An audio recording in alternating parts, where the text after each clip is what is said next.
We just started, so no worries. Okay, we're okay. We're okay. We got the poll questions on there. Okay, thank you, Nella. Phew. That would have been trouble when I went to post it. I'm like, oh my gosh, I don't have anything to post. All right, looks like we got mostly upbeat, but few people trickling in. So it looks like most people are level 3. Like there's going to be a lot of scenarios, but I really don't know what it's going to look like. Some level 2s, it's funny, level 2 is 11%, and that may be, it's funny because 11% were also the people who had a plan already established by the school. So, and Nellie, if you could monitor the chat box and just let me know if there's anything in there that comes up. Okay, so we're going to go ahead and end that polling and show the results. So yeah, I think it's pretty obvious most people are at level 3, and that's what I was thinking too, where most people were. That level 4, so many possibilities, it's impossible to even prepare. So that's, and we're going to talk about that today too, because I talk to my friends who are teachers, I look at my kids' teachers, I look on Facebook, and everyone's sort of like, I can't even wrap my head around what the fall is going to look like. So let me get rid of that poll there. I do have a few questions about yes. how do you get this polls going on Zoom? You have to have the paid account. So OFLA luckily has the first level of the paid account. So it's not available in the free, but it is available in the paid. So something to think about if that's something that you think would be helpful with your teachers. Okay, so we've got the different levels of uncertainty. All right, so before we move on to that, I want to show you, we put out, oh, and Lucas just put a chat for the poll. Cool. So OFLA put out a survey for us. It was right after school ended in the spring. And so I want to share with you the results of this poll. We had about 167 teachers respond, which is pretty good, I think.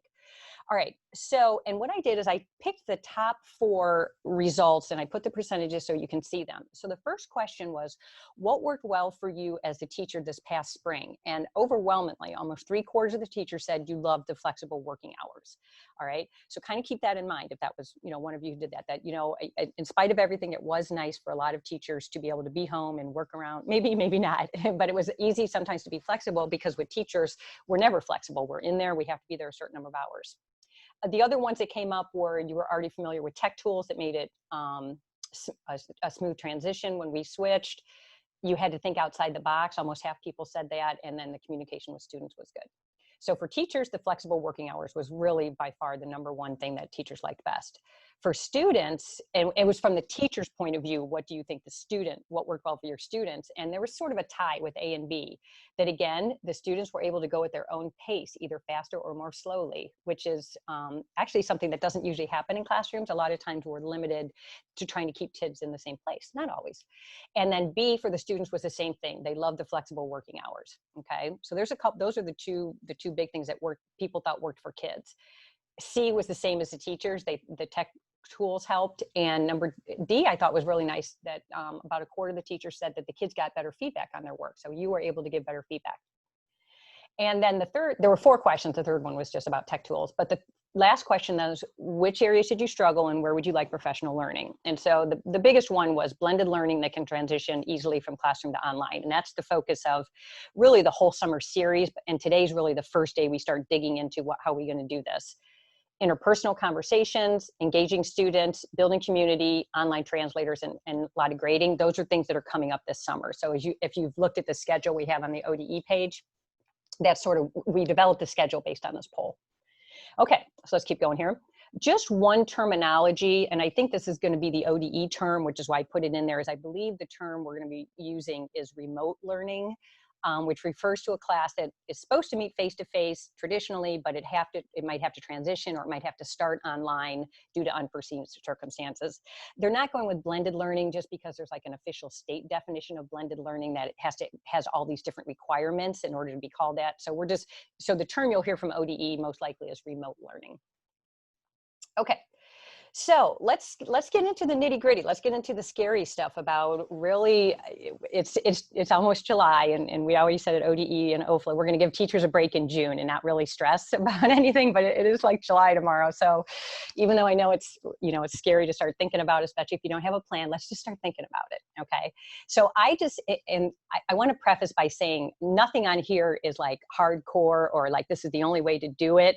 This is all just from the research I did and from talking to teachers. It's just a way to get a conversation started. Nella, was there a question to address or no? Question, they wanted to know, so clarified, it says remote learning is all online and blended. My district is using that to mean some online and some in person. Any thoughts? It actually really, the term doesn't matter as long as you know. I just wanted to clarify when you hear it coming out of ODE, I think in a meeting the other day, they said the term we're officially going for is remote. Not saying that blended learning doesn't exist, because there are districts who do it, but it was because, like I said, in law, there's a definition for what blended learning is. And so anyone is fine. As long as you know what it means personally, that's okay. I just wanted to clarify why I'm using the term remote learning. So, okay. So some big questions to think about when you're planning for the fall this year. So the first one is just, what are the first one, what are the non-academic needs of my students and how am I going to support these? And again, these are just sort of a nice way to start thinking and throwing some answers out about saying, okay, maybe things aren't quite as uncertain as I thought they were. So what are the non-academic needs and how will I support them? What are as a teacher, what are my personal needs and how am I going to support these? What are my professional needs? I don't have these numbered, I probably should have. What are 3 to 5 core strategies I'll use to engage students? What are 3 to 5 core strategies I'll learn to build community? So notice those first 5 questions, nothing to do with academics. I think we've all realized after the spring that the social emotional needs, the emotional needs, the safe environment, the supportive stuff, that's the number one thing. Because if you're familiar with Maslow's levels, hierarchy, if we don't have that safety and that support and that security, learning's not going to happen. So I intentionally put all of those sort of non-school things first. What's nice with things like 3 to 5 strategies is when you keep it to 3 to 5, it's better than trying to list 20 things that you're going to do. It's like, okay, if I can only put 5 or 3 that I'm really going to do, what are those 3 or 5 I'm going to do?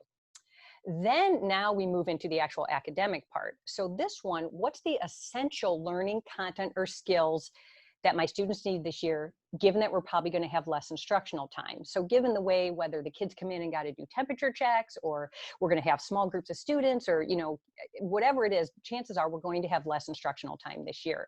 So what we want to think about as teachers is really, what's the essential learning that I want my kids to do?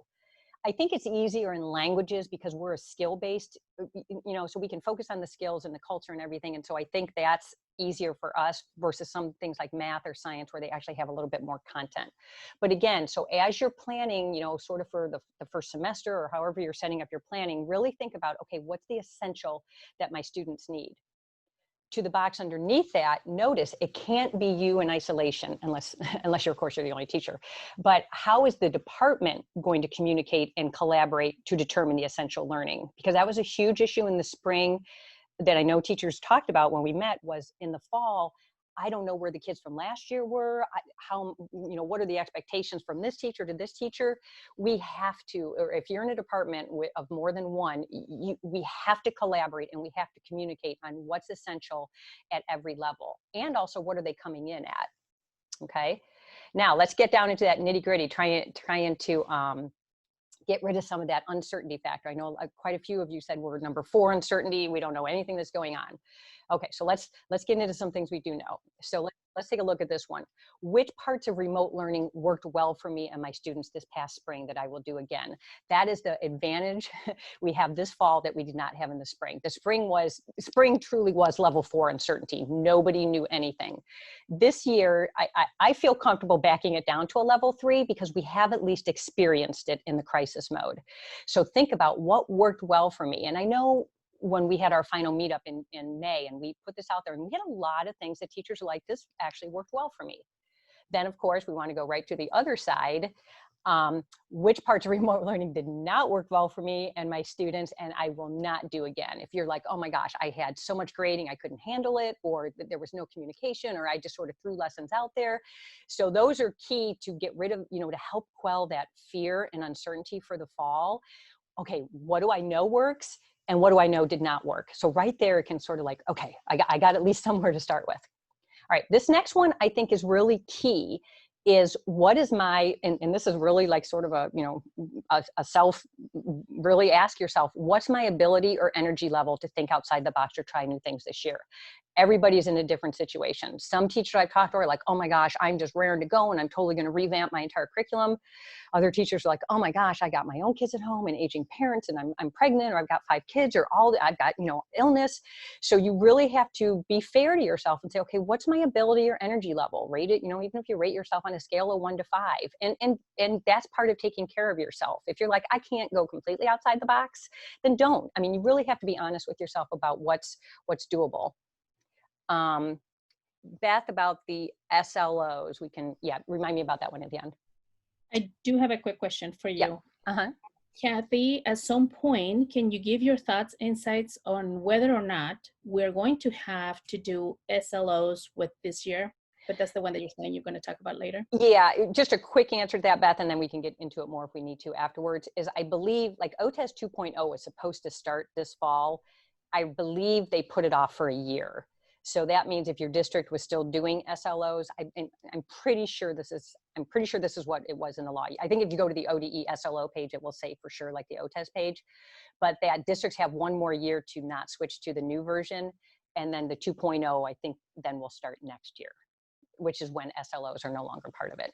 Yeah, there you go. Yeah, exactly. Someone put in there. Yeah, so it's up to your district. But if your because a lot of districts had piloted it last year and are like, yeah, let's just do it. And others are like, oh my gosh, 1 more thing. And they're like, we're just going to stay. But we can jump into that a little bit later if we need to. Okay. The next 2 questions are these 5 must-haves with technology. And this is huge because you know how it was in the spring, man. There was so much technology. There's 1,000 different things you could look at. So just drill it down and say, okay, what are 5 must-have technology digital tools I'm going to use this year? Maybe it's I'm going to use Edpuzzle, Google Classroom, Flipgrid, Quizlet, and Screencast-O-Matic, okay? And then what are the 5 must-have technology or digital tools my students will use, which may be the same 5 as yours, or maybe they won't. You may have an online platform like Screencast-O-Matic. Maybe you're using that, but maybe the kids won't. So that helps with that whole technology overload. It's sort of I was in a webinar earlier today, and she's like, if you were on a stranded island with your students and you could have 5 technology tools with you, what would they be? So that's sort of, yeah, thanks, Nella. Yeah, so just drill it down to 5. Okay, another question to ask, and you may not know right now, but it's one you need to know, is how many of my students won't have digital access? Who does and doesn't have computers? There's some districts where 75% of the kids didn't have a computer. Other districts are like, yeah, we're 1-to-1, everybody's good. So that's definitely a question we need to know. That's a big equity question as well as instructional planning. What's my method of communication with the students? And so these are the areas where you can draw on last spring. Okay, what worked, what didn't work? I'm just going to put everything in Google Classroom, and that's how we're going to communicate or whatever. Okay, these last 2 are huge, and these are not what we're going to focus on today, but they're some of our sessions a little bit further into the summer. I think next week, actually, one of them is both of them actually. Yeah, so the second to last one, what are some ways I can allow students to have more personalization, autonomy, flexibility, and how they learn and how they demonstrate their learning? We're very used to, in a traditional classroom as teachers, as we tell the kids what to do and they do it, and we might give projects or a few choice boards or whatever, but for the most part, we say, here's how you learn it, now give it back to me and you might have some choice. The goal, and like I said, this is sort of for next week what we're going to talk about, is how do we open up even the practicing part? Because it's like, I think of even something as simple as vocab. I look at myself personally, you give me flashcards that I can hear and see, I can get the vocab and I can get it in my brain and it's there for good. Other kids are like, no, I need to hear it over and over and see the teacher use it with pictures and context. So why limit it? Why not let the kids figure out, and we have to help them. We can't just say, hey, go for it. But let the kids figure out the best way that they learn and give them options for learning how the material. There's more than one possibility. And also how they demonstrate. Maybe some kids, maybe some kids are like, I just want to take a test. And others are like, I want to write a paragraph. And others are like, I want to do a PowerPoint. So that's one thing we need to start thinking about, especially in this environment, is how can we allow a little bbit more flexibility in letting the kids take ownership of their learning and how they demonstrate learning. And again, we'll focus on that more next week's session. I think it's, can't remember if it's probably Wednesday and Thursday, or both kind of cover that. And then the last one was a huge one. What are some ways I can make the process of grading and giving feedback more manageable and more meaningful. And I think even though it wasn't a high percent, that kids want, we know that kids are like, did you grade my test yet? Did you grade my paper? And we're like, oh my gosh, I got 10,000 things sitting in my box. I'll get to you when I'm lucky here. So we're going to talk about next week, we're going to do a reimagining assessment and talk about how do I manage that feedback? How do I make it more manageable and meaningful? And that gets back to taking care of yourself, is that we can't teach, the stress of however the fall is going to be. And then it's already stressful as teachers. We're already working 50 and 60 hours a week doing grading. And so let's find ways to make it more meaningful and manageable. Like I said, that's sort of next week. I have a quick question here. How can we allow flexibility and limit the amount of cheating that goes on? That's next week's topic. If you notice, the topic was reimagining assessment and online translators, which is not the only way of cheating. So yes, that's a topic we're going to hit next week. So so tune in next week, go to the online translator one next week. I don't think we'll have time for it today. Okay, a lot of the text was free in the spring, but we don't know exactly. And that would be, whose question was that? Jeanette's question, that a lot of tech people, companies were like, you can have this for free through September. So that would be another question to add to this list. What technology is free? What am I going to be able to access? It's a great question. So right, my list is definitely not conclusive, or, there's definitely more you can add to it, but great questions to put in there. Yep. Maria Herman, great. I'm not sure what that comment was. Maria. Okay, now let's get into, so that was just some sort of pre-questioning to sort of hopefully ease a little bit, like, okay, I do at least have a little bit of knowledge. I have some prior knowledge that's the one thing. If you think about kids learning a language, the first step we always do is say, what's their prior knowledge? Because it's rare that a student comes in with absolutely nothing. Maybe the fall or last spring might have been. But so for ourselves, think of it the way you teach your students. What's my prior knowledge? And then that prior knowledge is what I'm going to build on. Oh, great question from Jeffrey. Thanks, Maria. I'm like, are you like being sarcastic, Maria?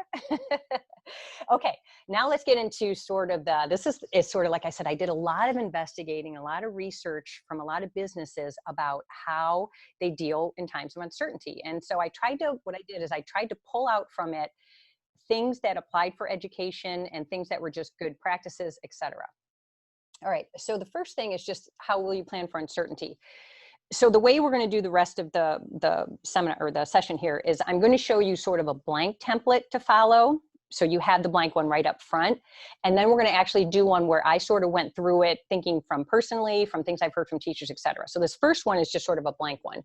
But there's three questions or three things that stood out to me when I was looking at all this research and going to all these webinars. The first one is that the framework for uncertainty. So the one thing that's certain about school this fall is uncertain. So at least we know it's going to be uncertain. That's the certainty. Okay.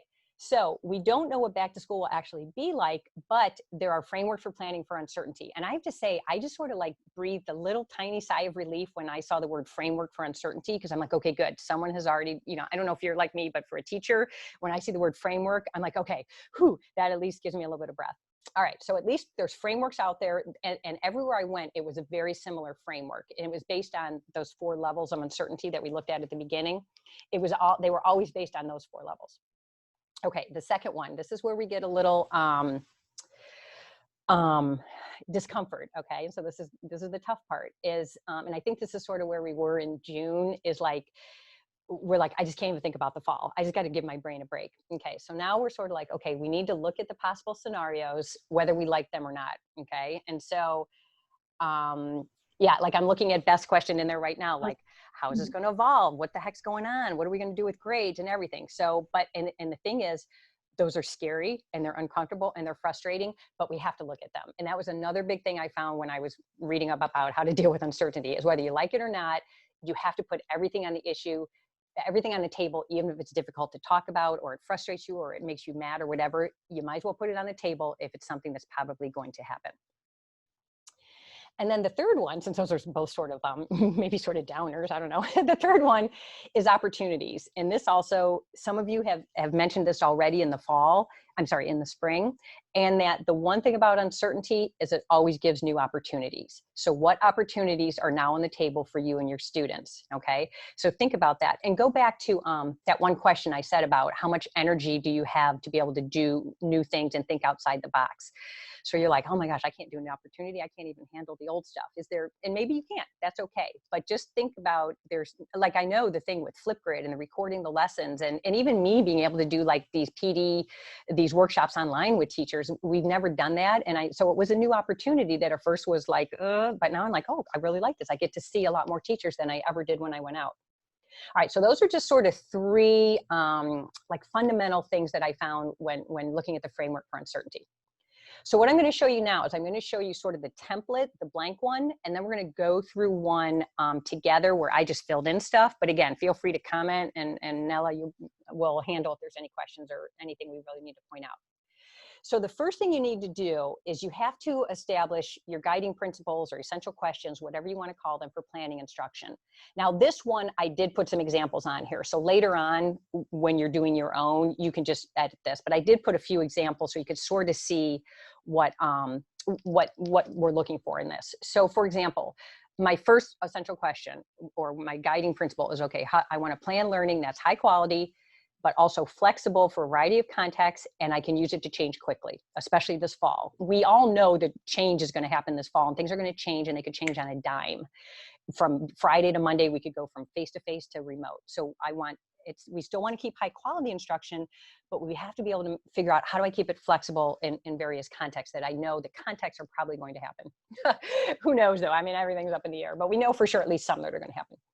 When I'm doing my planning, what are my students' needs as far as academic, but also social emotional and also physical. So whenever I'm planning, whether we're in the classroom, because physical is going to be an issue now, it really is, social emotional, academic, when I'm planning, I want to keep all those in mind when I'm planning.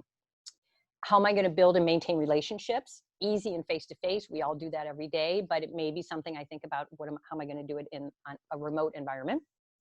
And then the fourth one, as always, how do I take care of myself? Okay, so when I'm planning, am I planning things that, yes, these are going to be fantastic for the students, but I'm going to just be overwhelmed and get sick or not be able to handle it? So those are just four that I threw out there when you think about your instruction, things to think about when you're planning. So basically what it means is every time you're planning your curriculum or a lesson or a unit or whatever, go back and look at these four questions and think to yourself, okay, am I still aligning with my guiding principles or my questions? Okay, the next box. So that one you'll edit for yourself. Like I said, I just threw some stuff in there just so you could get an idea of what we were looking for. Okay, so now the next thing is, this really builds sort of on our prior learning piece that we do as educators. And there's three key pieces that impact uncertainty, but I changed it to impact my teaching this fall. So the first one, A, is what do I already know from my past experience with remote learning from the spring, okay, which we sort of had up above, what works, what doesn't work, et cetera. Okay, so that's like, what do I already know? That's the first thing that's going to impact my decision making.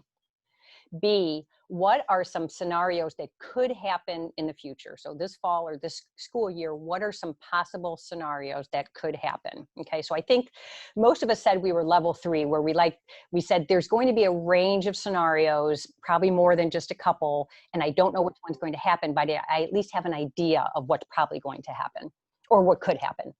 And then letter C, what plan can I make now in the present? Okay, so it's really a past, what do I know?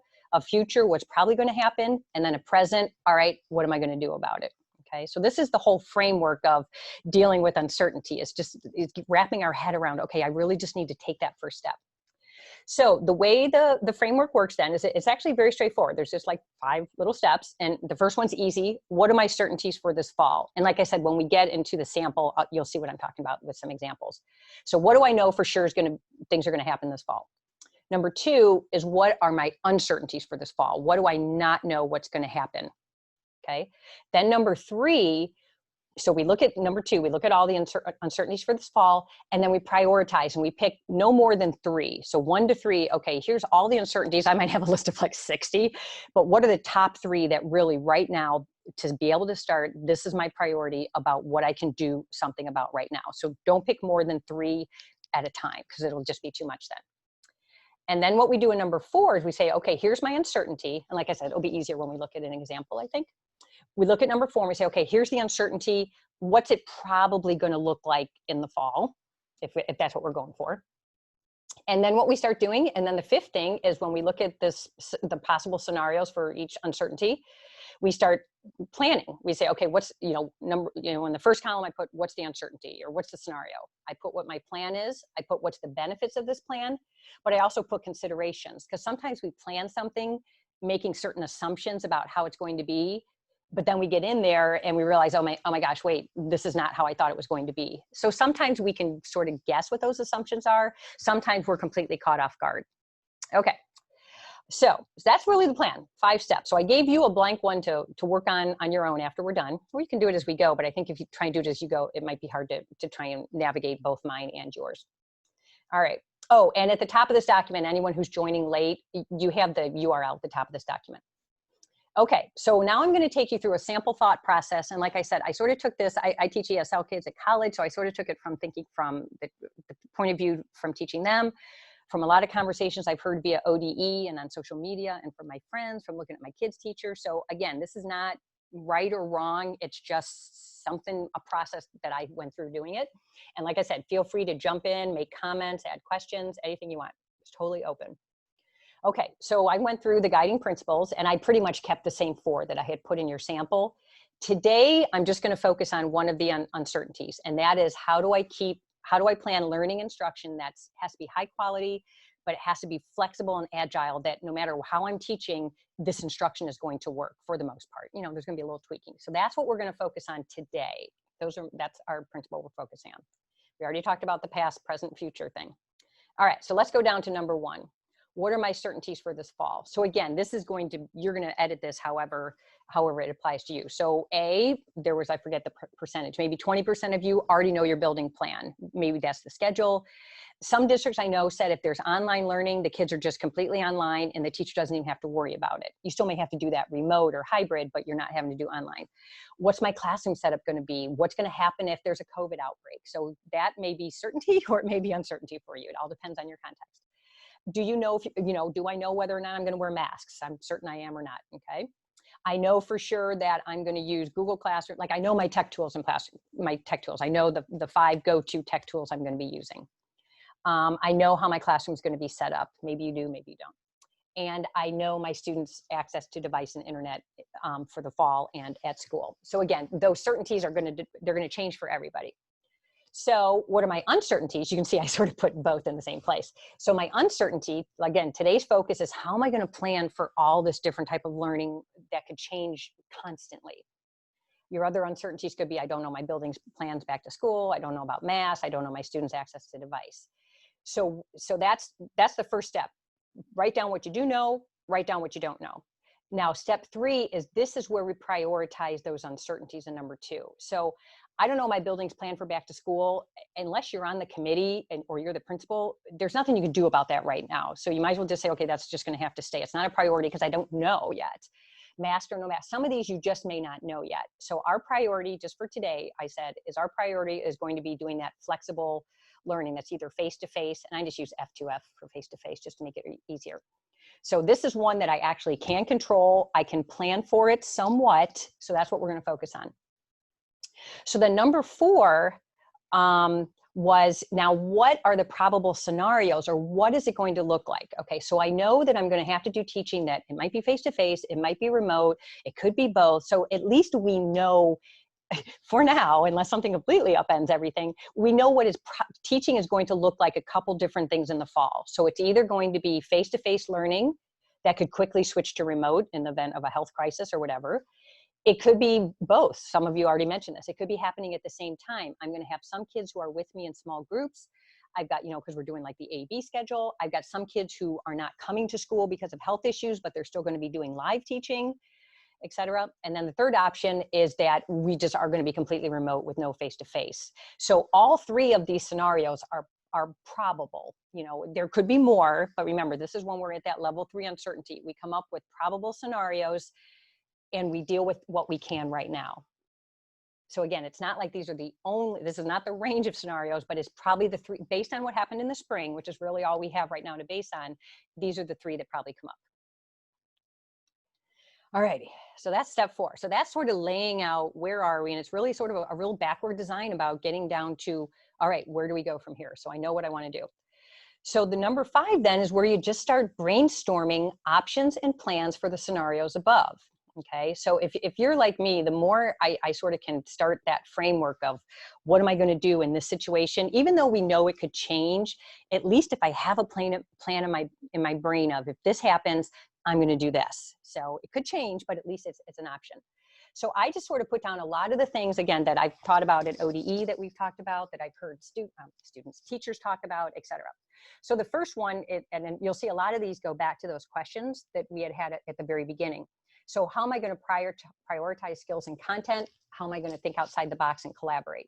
So my plan, it could be that I'm going to prioritize the most essential learning. I just tried to put in red the key stuff so you don't have to try and read the whole thing.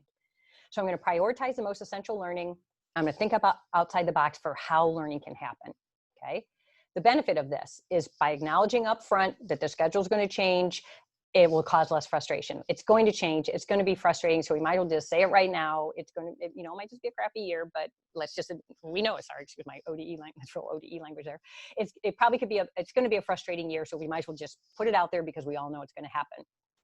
So the thing though is the benefit is that if I do make more flexible and adaptable learning for different scenarios, it's going to lessen the stress for all of us. Okay. If I'm not having to do what happened this spring, which was probably the most stressful, plus PTSD literally for everybody from the spring, how can we lessen some of that stress?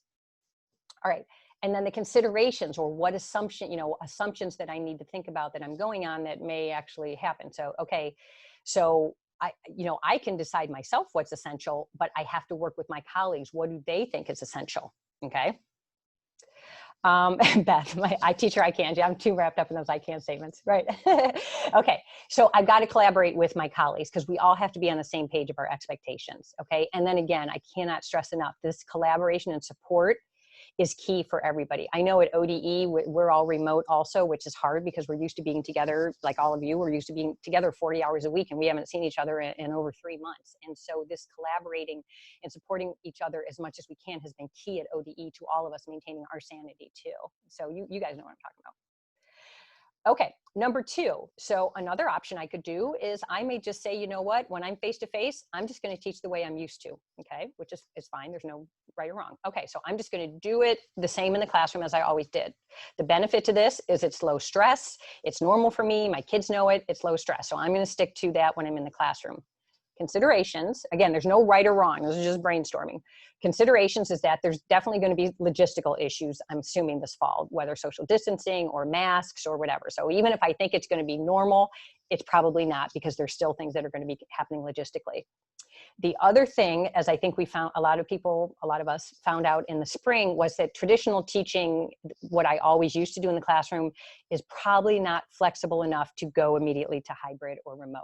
Okay, I think we all found out that if you tried to teach online the way you tried to teach in the classroom, it was just a stress fest, basically. Okay, so things to think about. If you're like, you know what, I know what to do face-to-face, I'm not going to worry about it. Okay, but always think of the pros and the cons.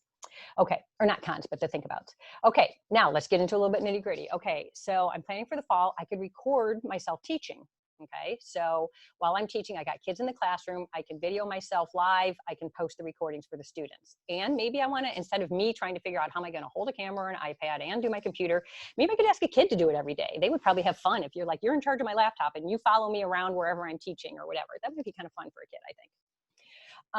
Okay, so the benefits, middle column is benefits. So the good thing about this is that students will always have access to the recorded lesson, whether face-to-face or remote. So if I record myself every lesson, which maybe not every, you know what I mean, maybe, the essential ones, it's a positive, whether we're face-to-face or remote, the kids have the lesson. It works for asynchronous, synchronous, face-to-face, and remote. So whether the kids are with me in class, they're with me like remote learning, they're doing this on their own time outside of class, the recording will work in any situation.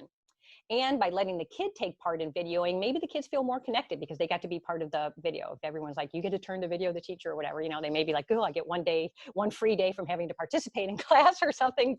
But also it's fun for the kids to be, I think it's fun to make the kids part of it. Okay, now the things to think about. Okay, so how will I record myself? Can I do it on a laptop? Do I got a camera? Will I use an iPad? Will I use a phone? So what are the logistics? How will I actually record myself?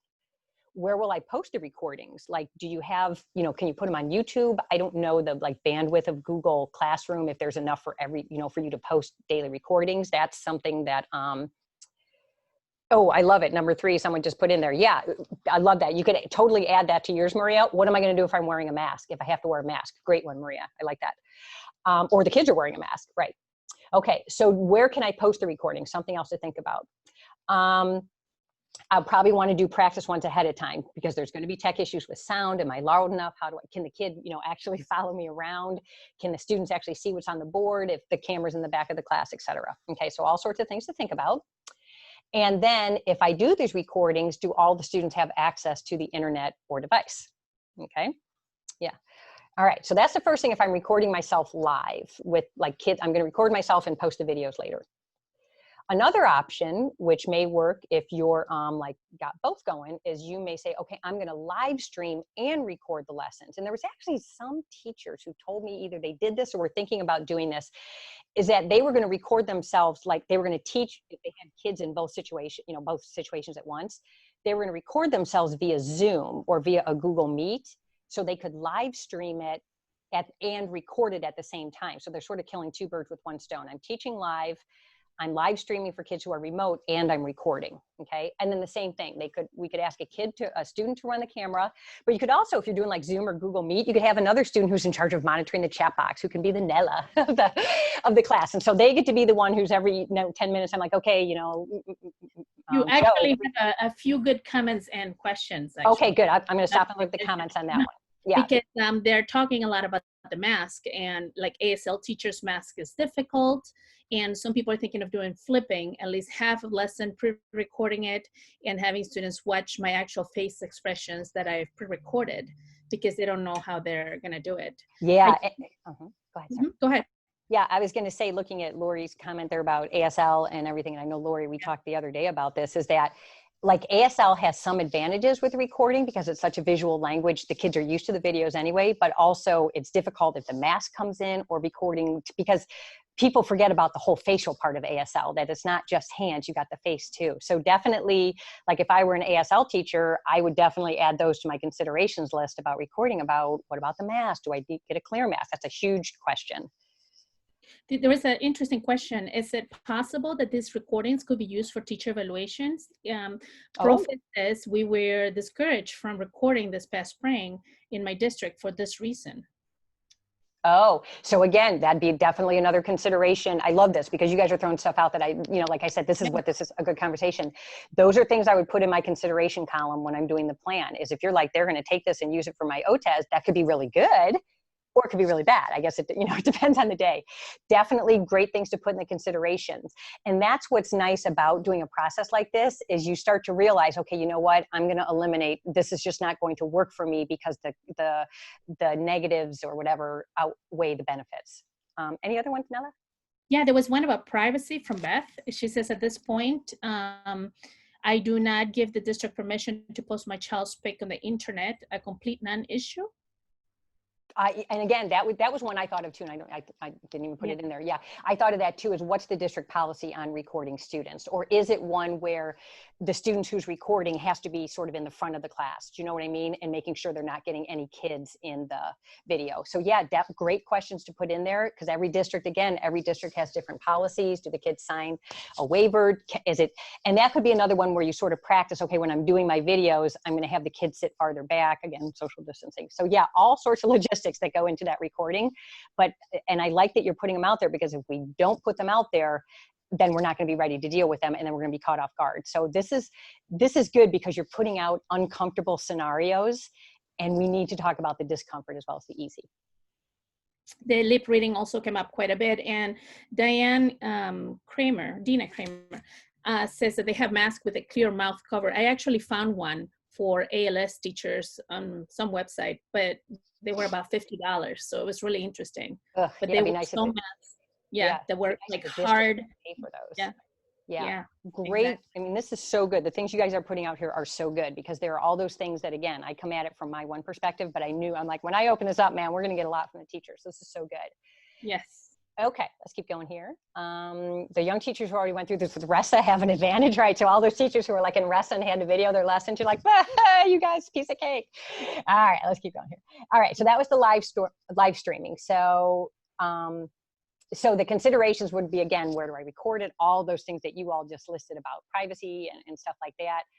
You need to practice in advance. Again, do my students all have access? And then probably if you're going to let a student run the chat box, which I think would be a nice thing to do, but you're going to have to train the students on how to run an effective chat box that every 2 minutes they're not like, Senora, somebody said this and blah, blah, blah. So, okay. Next one I thought about was, and this is one that I've talked a lot about with teachers and I've gone to a lot of different, like I said, trainings and stuff like that, is that number 5 and 6 sort of go hand in hand, and I divided it in half to make it easier to talk about. Number 5, divide my class time into whole group time and self-paced time. Because one of the big things that came up before when we were talking about like sort of self-paced learning is that you're like, then I lose that community. And community, I mean, let's face it, the best part of a world language classroom is how much we get to interact with the kids. And we just do so much sharing, and it's such a personal relationship. And so teachers are like, I don't want to lose that. And it's like, okay, which I agree 100%. That's the best part of being a language teacher. But also sort of thinking about the scenario that's probably going to happen in the fall about I may have to be able to switch. So what if we divide the time and I reorganize my instructional format? And so the first part of my class is my normal face-to-face, okay? And then the second half we turn into self-paced. So let's look at just the first half part right now. So the first half is just normal face-to-face, okay? Whether you're recording or whatever you're doing. So it works face-to-face and it will work remote. If the kids are either live streamed in or they're watching or whatever, if I record myself or the kids are live, it's going to work no matter what the context is when I do it that way. What it also forces us to do, and forces in a good way, not in a bad way, is that I really then, if I'm going to divide my class time between face-to-face and remote or self-paced, it forces us to focus on what do I really need to do with that whole class time? What, sort of like we said, what's the essential learning for this year, because we're going to be limited on time. If my face-to-face time is limited, then it really makes us think, okay, what do I have to do face-to-face, and what can I say, you know what, playing Quizlet Live or Kahoot or something, the kids can do that on their own. I'm just throwing stuff out. There's no right or wrong answer. But so that means when I'm face-to-face, that means I focus on interactive target language with the kids. I introduce the new material that I know would be hard for them to do on their own remotely. I help them build the autonomy. We build the community. We build the relationships. I can focus on their SEL and their social emotional health and learning, etc. So that's the benefit of dividing the time. And some of you may have your time divided whether you like it or not, because the district is only giving you 2 days a week face-to-face or something. So it says, okay, I get down to the nitty-gritty of what's the essential. Okay, I like that. We're curing monolingualism. That's good. All right. So the consideration then if you decide to divide the class is I have to prioritize my face-to-face time to make sure I'm optimizing what has to be done live. Okay.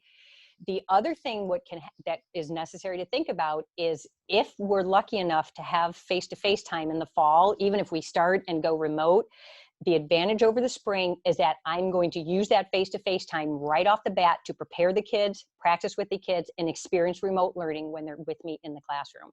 So, and I know, this may have to fly in the face of the 90% or 100% target language every single day. If it's like, you know what, I'm going to take 1 day or 30 minutes and we're going to go through how do I log in? How do I do a Zoom? And we're going to do a Zoom live in the classroom so the kids can practice, or a Google Meet, or I'm going to take them through what, if you guys end up on your own remote, what's it going to be like? So that's the advantage of if you can use that face-to-face time, get the kids prepared for remote learning, because chances are it's going to happen sometime the way things are going. And even if it doesn't, it's a good thing anyway. So that's the good thing, is if you have some face-to-face time, use it to get the kids ready for the remote learning. Okay.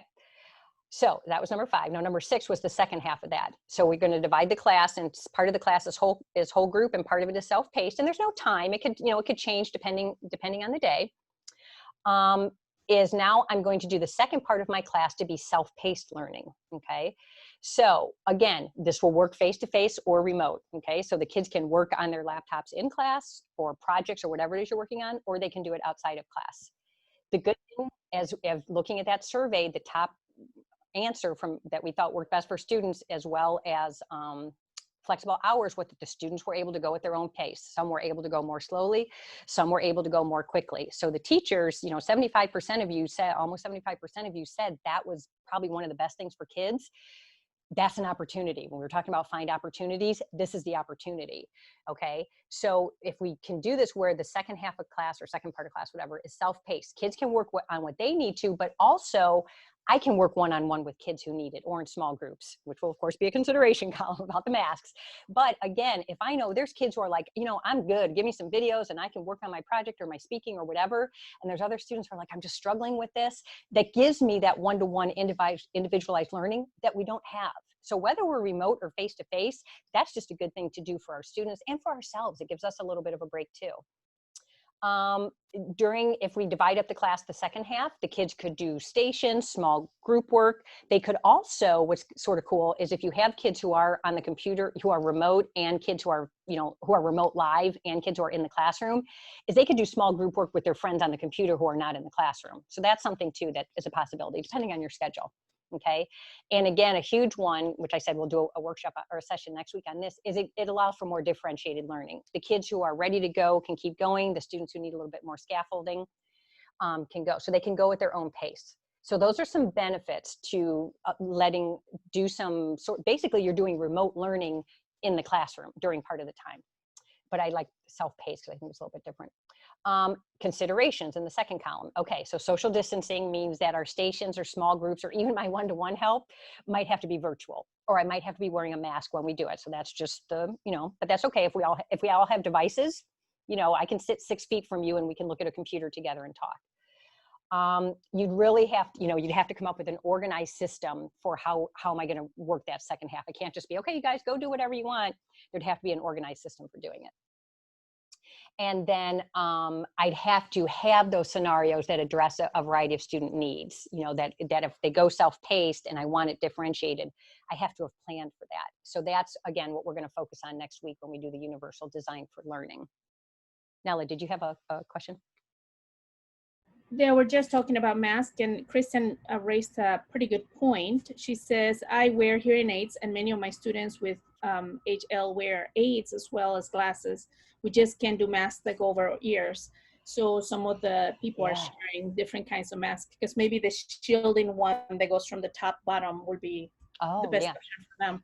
There's so much. Yeah.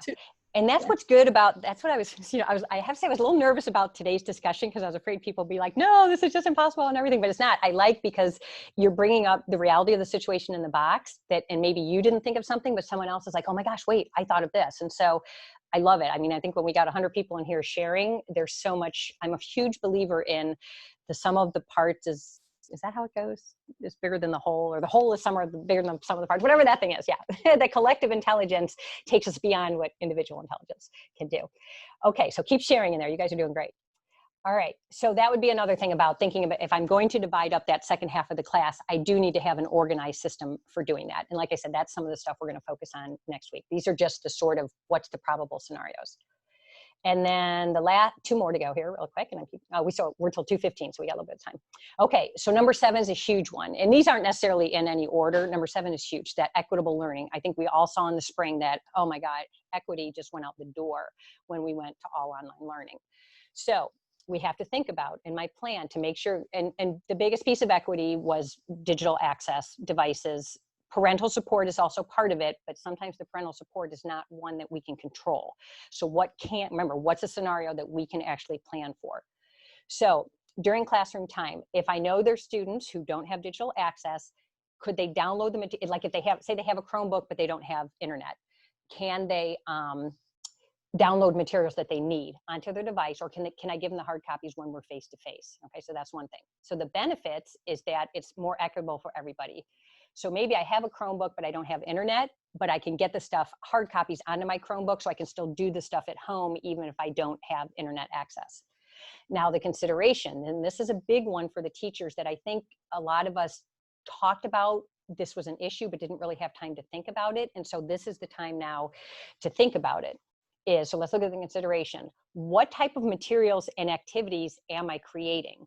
So am I creating learning opportunities that are both equitable for students who don't have internet or a device at home, as well as students who do? And so that comes from knowing, that goes back to that initial question, which of my kids are not going to have internet or device at home, and I got to make sure I'm giving equitable opportunities. They don't have to be the same thing. You can have a couple different options for students to do, because it doesn't always have to be the internet either, or the computer, because we all know, man, everybody gets sick of being on the computer after a while. So it doesn't always have to be a computer-based activity. But think about that. When I'm creating activities and learning, am I giving the kids a couple different options that don't always involve the computer? The second one is, are the materials I'm creating, can they be downloadable or printed easily by students if they are in the classroom? So think about that. Am I creating things that, okay, there's no way a kid could download this? Or yeah, this is something they could totally download. Number 3, I sort of already mentioned, are there non-digital options? And we talked a lot about that in the spring with the choice boards. It doesn't always have to be something that is on the computer. Kids, you know, like we said, 7 hours a day on the computer is just nuts. So we can come up with other options for learning that don't involve the computer. And then the last one came up a lot from teachers when we talked this spring, was cell phones. That a lot of kids, they may not have internet or device. A lot of kids have access to a cell phone to at least be able to take pictures of their homework and send it in, or they can get like those remind messages. If they have an unlimited data plan, they can at least maybe access some things. So as much as everyone was like, no cell phones in the classroom, all of a sudden I think everyone's realized that cell phones really have been a lifesaver for some kids as far as equity. Any plannings or any questions, Nela, that we need to talk about? I'm reading the new one that came up. It might apply. Another thing to consider is how certain documents, apps, and digital platforms look on mobile devices. Not all of them have the adapted, they're not adapted for cell phones, and therefore don't work well like they do on a computer, perhaps on an iPad. I've come across this several times. It's important when planning to see how things look on the cell phone for the kids. Exactly. And so there's a couple ways to do it, whether this can go back to, remember when we said you optimize your face-to-face time to prep for the remote learning? Give the kids an assignment and have everybody, okay, pull it up on your Chromebook. Now everybody pull it up on your phone, because even the type of phone can make a difference if you have an Apple versus an Android. So it's a great point that it doesn't always look right on the phone. So when you got the kids in class, or even if they're on Zoom, just stick an assignment out there and say, okay, everybody pull it up on your cell phone and tell me what you see. Does it work, etc. Okay, so great points on the cell phones.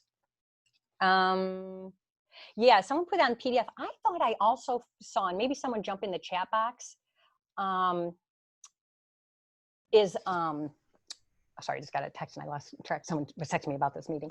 What was I going to say? Oh, shoot. I do have students can take pictures of paper homework and convert it to a PDF on Cam Scanner. Oh, that's what you can using Doc Hub. Yeah, I'm not familiar with all of them. Mm-hmm. The Google Doc, whoever put that, it's at the top of the page right here. How to get to the Google Doc.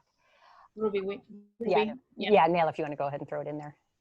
The other thing I thought, someone put in the chat box, you can verify for me. I thought I saw an article in Google where if the students take a picture of their homework and upload it, there's actually a way to like hand grade in Google Classroom. Does anybody know what I'm talking about?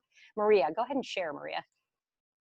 That's something that I'm actually going to talk about tomorrow too in the Google Docs, Google Classroom presentation that I'm giving with Kendra. But there's a little icon. Brief, yeah.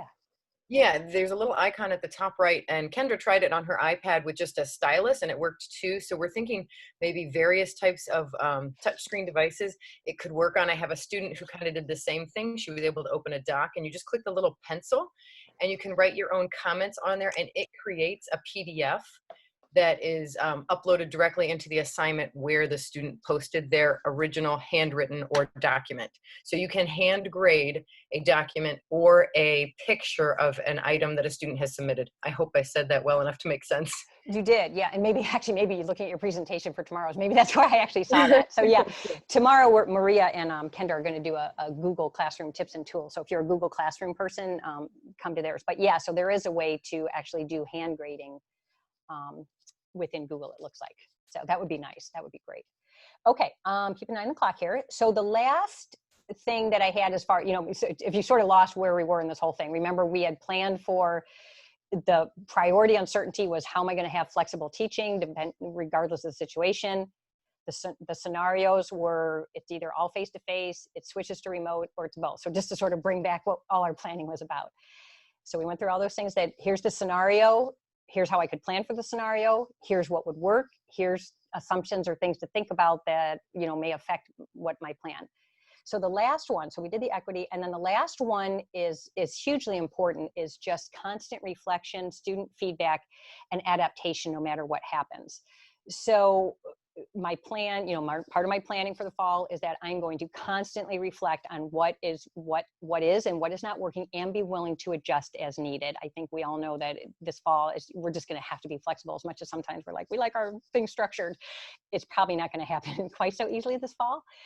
And then to not forget to get feedback from the students. Okay, so the benefit to this in the middle column is, again, if the students can give you feedback, and like even the thing with the phone right there, when you can say, hey, you guys, what works on, or hey, students, what works using a phone with this assignment, what doesn't work, what works on Padlet on iPad or whatever, they're going to take more ownership if they can be like, hey, look, Frau, this doesn't even work on my phone, or it looks like this. So let them be a part of the process. That's how they start taking ownership. Just like what's happening with me reading your comments to see it through your eyes, is when I get feedback from the students, I'm seeing it through their eyes, things that I never thought about, what may be happening at home. And like all the things you brought up are things that I never even thought about, but they happen in your perspective. So again, what I'm doing with you is exactly the same thing that would happen with your students. Oh, there we go. Dora Riggs, some Google Forms. There's a Google for everything, isn't there? And then the other thing about doing that reflection process with the students is when we model it, reflection is built into everything. It's built into, if you look at our, it's built into the intercultural competence, it's built into our standards. It's just built into learning in general in any context. So if we help the students learn how to a reflective process, that's going to help them not just in our classroom, it's going to help them in their life. It's a life skill basically to have a reflective process. So that's the benefits. So the things to think about is really similar to that, like self-paced learning, is you have to have a framework for reflection and feedback from the students, whether that, you give them a Google form.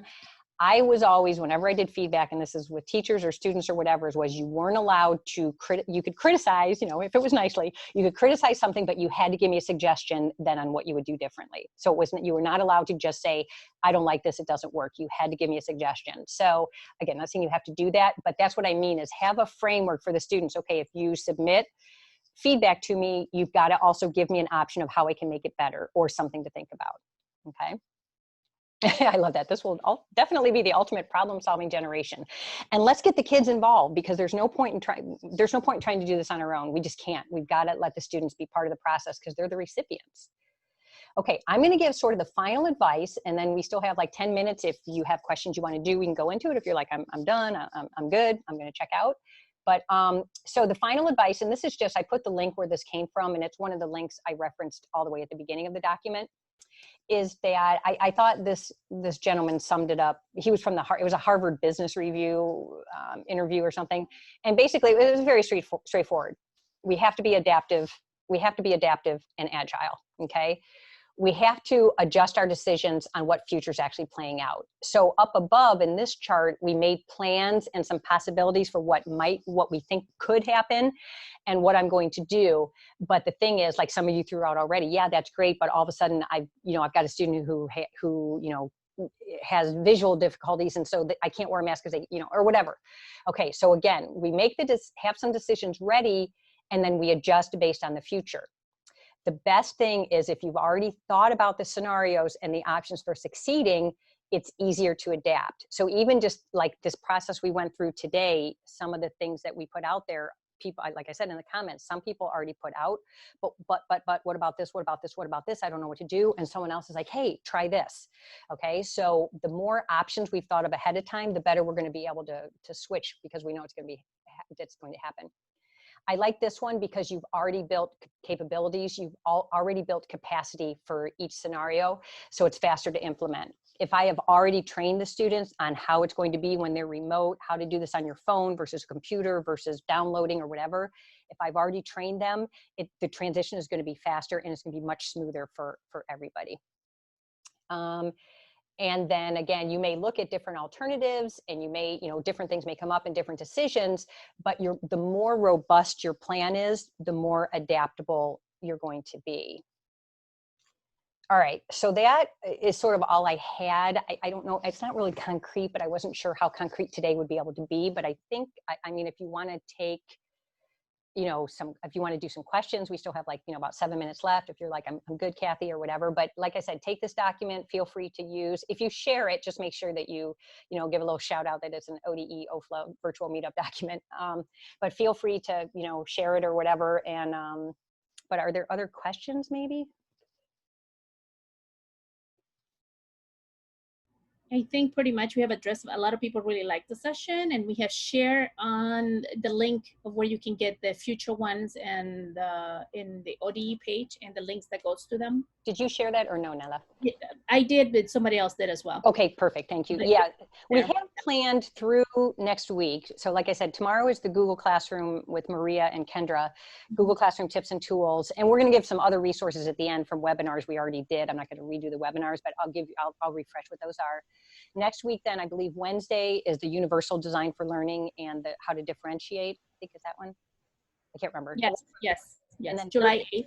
Yeah, okay. And then Thursday is online translators and reimagining assessment, as in, are we just basically encouraging kids to use translators because of the types of assessments we're giving? So we're going to talk about, and again, there's never an easy answer to Google Translate. And I love Google, so I hate to say Google Translate, online translators. But yeah, so we'll talk about those next week. Yes. Okay. Anything else? Oh, and I'm going to save the chat box. I'm actually going to stop sharing my screen. Everybody's thanking you, and I'm going to share your email in case somebody has any extra questions. Oh yeah, go ahead. And I'll save the chat too.